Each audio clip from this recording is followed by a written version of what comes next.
So today we're going to look at map reading. What is the importance of map reading? Map reading helps us in a number of ways, okay? Let's say how many of us have used Google Maps before? I'm sure most of us have used it before. Why do we use Google Maps? It shows us locations to places we've never been before, okay? So when you tell someone, send me the location, okay? Now when that person sends you the location, how does Google Maps give you that particular location?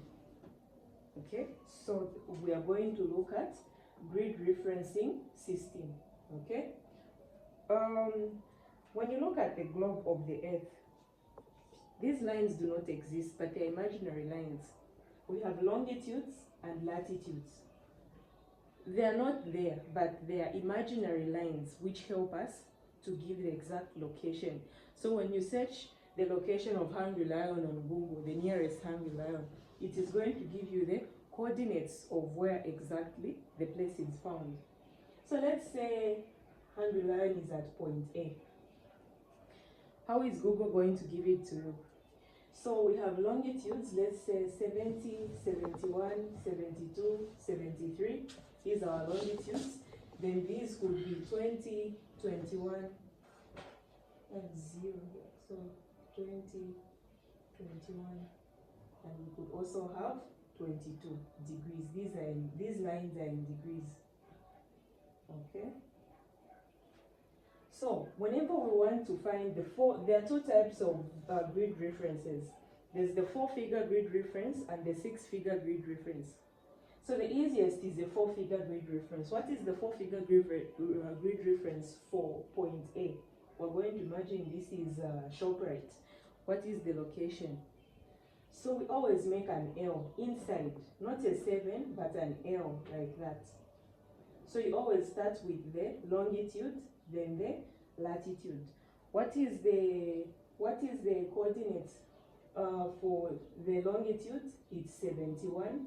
Then for the longitude is 71, then the latitude is 21.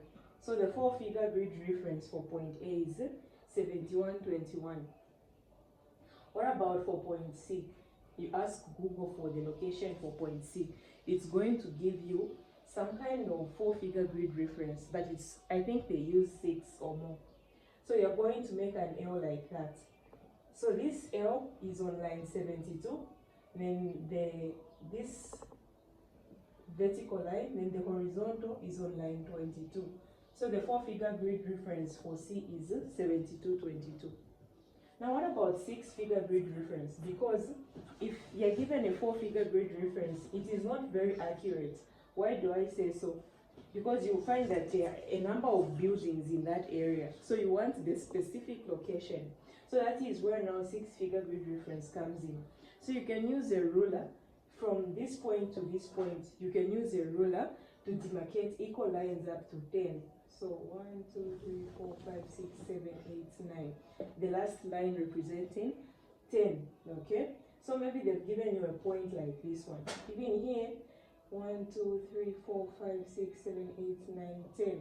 The last line should represent 10. Okay? So you're going to first find the 4-figure grid reference. So the 4-figure is 71, 21. Then we come to the small lines there. Okay? We come to the small lines. Find that it's not recording. Okay. We come to the small lines. So from 71 to 72, this is 1, 2, 3, 4. So this point is at 4.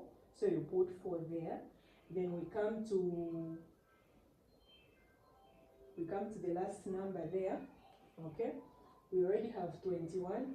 So 21, 22, 21, 1, 2, 3, 4. I think that should be a 4. So that's how you find the 6-figure grid reference. Okay?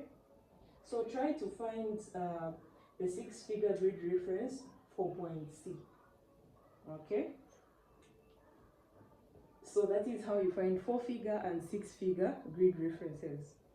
Okay, you can ask questions where you're not clear so that we go to how to find the distance okay, of a straight line and of a curved line.